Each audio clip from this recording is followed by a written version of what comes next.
Bonjour à tous, vous connaissez tous l'histoire que le Midrash raconte, que la nuit avant le don de la Torah, le peuple juif est parti dormir et a bien dormi, car la nuit de Shavuot, le sommeil de Shavuot est agréable et la nuit est courte, à tel point que même un moustique ne les a pas piqués. Et lorsque c'est arrivé le matin, Dieu, il a vu que tout le monde était en train de dormir, il a dit « Madoua bati venish » pourquoi je suis venu? Et il n'y a personne pour le don de la Torah. Il faut comprendre, premièrement, pourquoi la Torah nous raconte cette histoire-là. La Torah ne nous raconte pas des choses qui sont négatives. Deuxièmement, si déjà on raconte, pourquoi nous dire le détail que le sommeil il est agréable? Pourquoi nous dire le détail que la nuit elle est courte? Pourquoi nous dire le détail que les moustiques n'ont pas piqué? L'explication est la suivante. Le peuple juif s'est préparé au don de la Torah. Évidemment, ils attendaient impatiemment ce jour-là. Ils ont compté chaque jour depuis la sortie d'Égypte, jusqu'à que enfin on va arriver au don de la Torah. Et pour cela, ils ont fait aussi les préparations spirituelles. Mais les préparations spirituelles, comme ils s'imaginaient, c'était une bonne préparation spirituelle. Qu'est-ce qu'ils pensaient que c'est une préparation spirituelle pour le don de la Torah? C'est se détacher de la matière. Comment on fait ça? On fait ça en dormant. Lorsque la personne est réveillée, son âme se trouve dans un corps. L'âme, elle est dans le corps, donc elle ne peut pas s'attacher à Dieu à un très haut niveau. Elle est limitée. Par contre, lorsque l'âme quitte le corps, eh bien à ce moment-là, elle s'attache totalement avec Dieu à un niveau qui est beaucoup plus haut. Donc ils ont dit, comment on va se préparer au don de la Torah? On va aller dormir. En dormant, on s'attache à Dieu à un niveau plus haut. D'ailleurs, quand quelqu'un il étudie bien la Torah dans la journée, il se casse la tête sur des sujets, il n'a pas de réponse, il va dormir, et pendant qu'il dort, son âme se contacte à des niveaux très très hauts, et il reçoit des réponses. C'est ce que les Juifs ont voulu faire. Et ils ont fait ça avec des bonnes intentions. Et c'est la raison aussi pourquoi le Midrash nous raconte cela. Et on nous dit aussi les détails. On nous dit le sommeil, il est agréable et la nuit, elle est courte. Sur le plan spirituel, c'est-à-dire puisque la nuit, elle est courte, c'est pour cela que le sommeil, il est agréable. Sur le plan spirituel, la nuit, elle est courte, c'est-à-dire que l'obscurité, elle est courte. On a déjà travaillé pendant 49 jours. On a déjà raffiné notre corps, notre âme animale. Il n'y a plus beaucoup de nuit. Il n'y a plus beaucoup de voile sur la divinité. Et donc, le sommeil dans le sens de se rattacher à Dieu avec le sommeil, il est agréable. Parce qu'il n'y a pas beaucoup de nuit, il n'y a pas beaucoup d'obstacles. Et tellement le peuple juif a fait ce travail-là que même l'entourage des moustiques ne les ont pas piqués.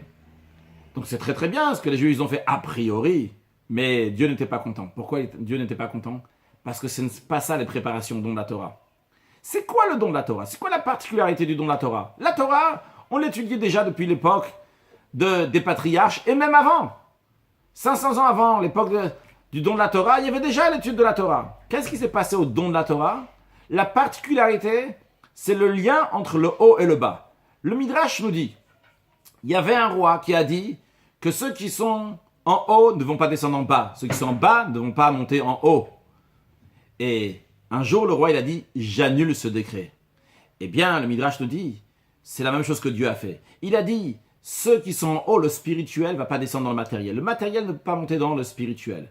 Et un jour, Dieu il a dit, j'annule ce décret. C'est quand ce jour que Dieu il a dit, j'annule ce décret? C'était le jour du don de la Torah. C'est-à-dire que le jour du don de la Torah, la particularité, le chidouche, qu'est-ce qui s'est passé? C'est que dorénavant, on peut lier du matériel avec du spirituel. Quelque chose d'unique, qui n'a jamais eu auparavant. Et ça, c'est la particularité qui s'est passée ce jour-là. Comment on relie les deux en même temps?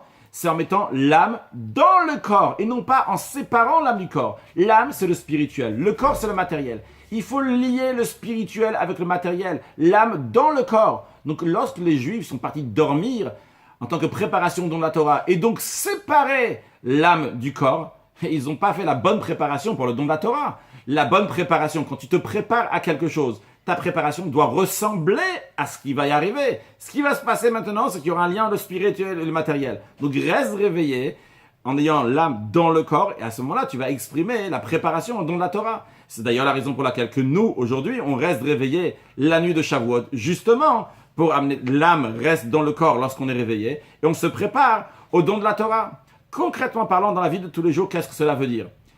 On peut penser des fois que l'attachement à Dieu va se passer avec des choses qui sont spirituelles, en se déconnectant de ce monde matériel. Eh bien, le don de la Torah nous rappelle, non, c'est une erreur. Ce n'est pas ça le service de Dieu. Le service de Dieu se passe ici dans ce monde. Dieu ne nous a pas créé des anges, des extraterrestres. On est des êtres humains, avec toutes les qualités et peut-être aussi les défauts que nous avons. Dieu est au courant de cela. Et Dieu nous a dit dans ce corps, dans lequel il peut y avoir des obscurités, des difficultés, dans ce corps, avec cet âme animale, tu vas travailler. Alors lorsque tu vois quelque chose qui est plus bas que toi, et des fois tu dis, pourquoi moi je vais avoir affaire avec cette chose qui est basse? Sache que ça c'est le rôle du don de la Torah, de prendre le spirituel, l'amener dans le matériel, de prendre la divinité, de l'amener dans le matériel, de prendre le matériel, l'élever dans le spirituel.